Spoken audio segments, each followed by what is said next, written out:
All right, guys, today we're going to go over different items that really help me in the classroom.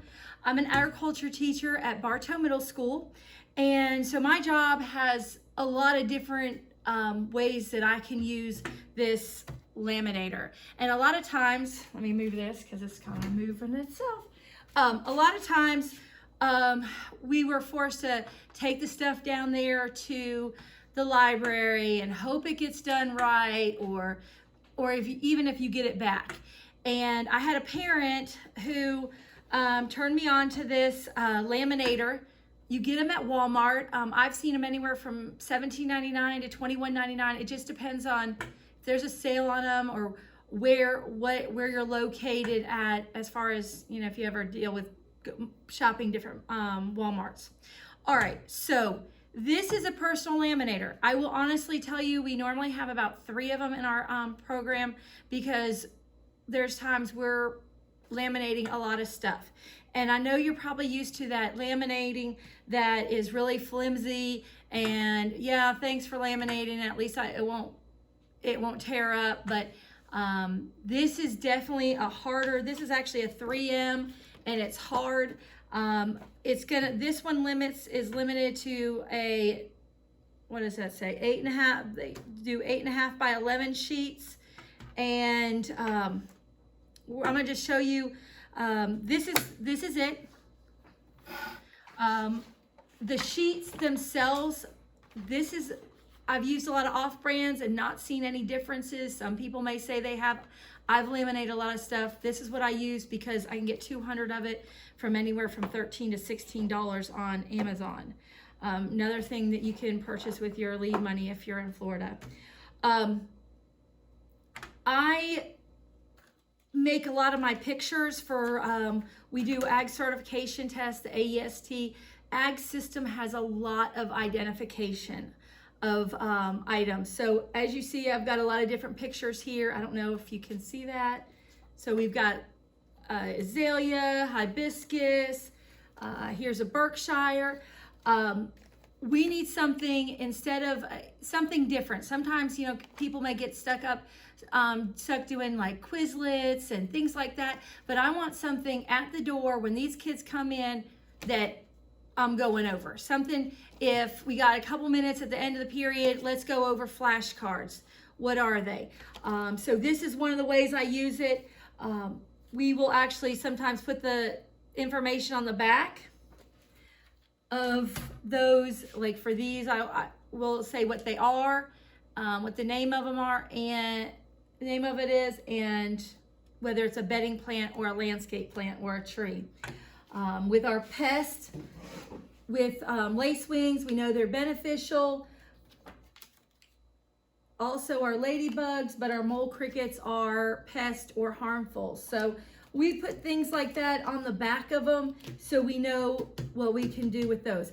I also have, there's times that we have kids that are having difficulty in one section of that test, and so we'll go ahead and say, here, take these home with you, this group home, and you work with them at home. Again, yes, they could get on Quizlet as well, or they can get, you know, have their own like PowerPoints, but this gives them something that they do not have to have access to the internet right then. And it's old school, but with a new twist. So these pictures, where I've gotten these pictures at is a lot of times I will go and pull it up on my phone, screenshot it, crop it down to whatever I need, and then I'll send them to Walgreens or CVS. My preference is Walgreens. I get on that Retail Me Not app and find, you know, maybe there'll be 40% off or 60%. Sometimes you may run into a deal like we did this summer where there were 10 cents a piece and can do a bunch of them at one time. But those are what we do as far as helping with the identification. And with that ag systems test, there could be out of 50, the systems one, it could be 50 questions, and you could have easy 10 different things that are pictures on there, or even more, depending on what they're asking for there. I've even taken, I said that we've, hold on. I've talked about that I've taken pictures from the internet of those, like whether it's breeds of cattle, what have you, grasses, whatever. But I've also, when I see something, when we're out on the land lab and I see something like the other day when we had our squash coming up, this is a perfect opportunity for me to show those for the dicotyledon, that netted venation. And then I turned around and got some grass out and showed the parallel venation, which is indicative of our monocotyledons. So, which are things that they do talk about, are part of those standards that are either being tested on that Ag Systems test. Also in the crop field, great opportunity for you, like here we have our squash and here's the female part of the flower, so they can talk about what parts of the flower and the female flowers are in that pistil. Same thing here with the stamen. You can show that. I've even got a bee here, so it helps with the idea about the pollination. But those kind of things, as you go along, are really important to tie things in on your land lab when you're trying to test them, so everything comes together. Other places that I've used them, full sheets, those we can put a couple different pictures in. Let me back up on here. Into this pouch. It's kind of how they look.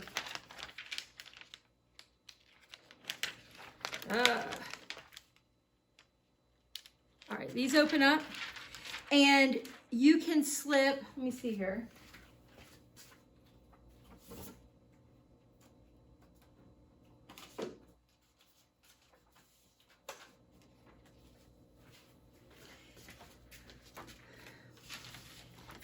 If you're just gonna do 4x6s, I suggest everything you put as much into the crease and then one over like this. Now, I'm holding this right here, but a lot of times we'll get some tape runner here and tape it on the back if it's ones that you're putting a lot of different ones in there at a time. I have a word wall, like whole, like, I don't even know, it could be called cabinet wall over here, where it has all these terms with the definitions on the back. I definitely use, because there's different sizes, I definitely use this to adhere them, so when they go through this on the tray, they're not running together and everything like that.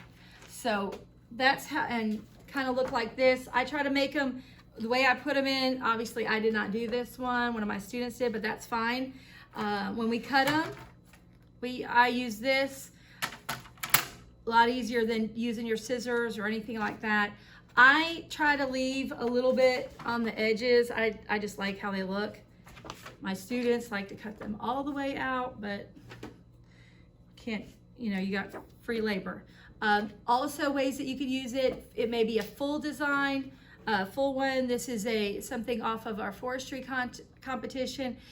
You may, some of those tools that you may not have access to or just strange, you may go ahead and do like an 8.5 by 11, or you can do a smaller one. It just depends on what's going on, and use those when you're training your team. Now here's also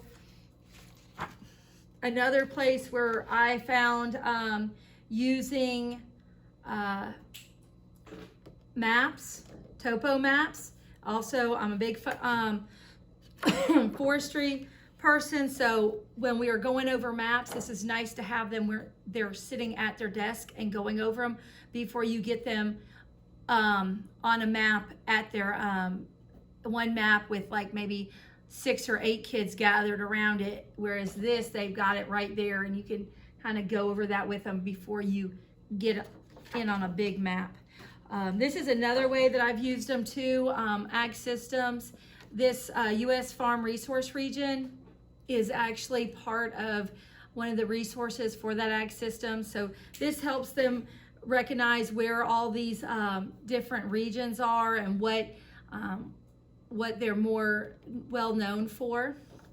Up here in the top here is the Northern Crescent, and that's where a lot of our dairy is from.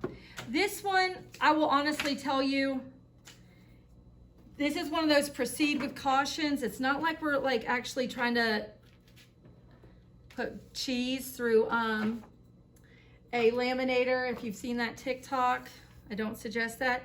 I didn't do this one of my students did, but you can do some leaves through it. You just kind of have to look at how big they are, how thick they are.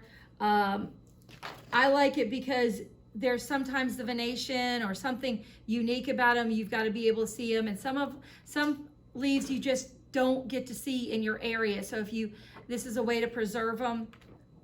Another use for this laminator. So again, it could be CDEs, it could be ag systems, it could be anything. Again, making those pictures and sending them to have them printed out is going to be a heck of a lot cheaper than you using color ink. And you're not going to run out of color ink in the middle of a project. So that's going to be important when you are doing those kind of things and creating study guides for your students. Thank you. You have a great day. Does that turn it off?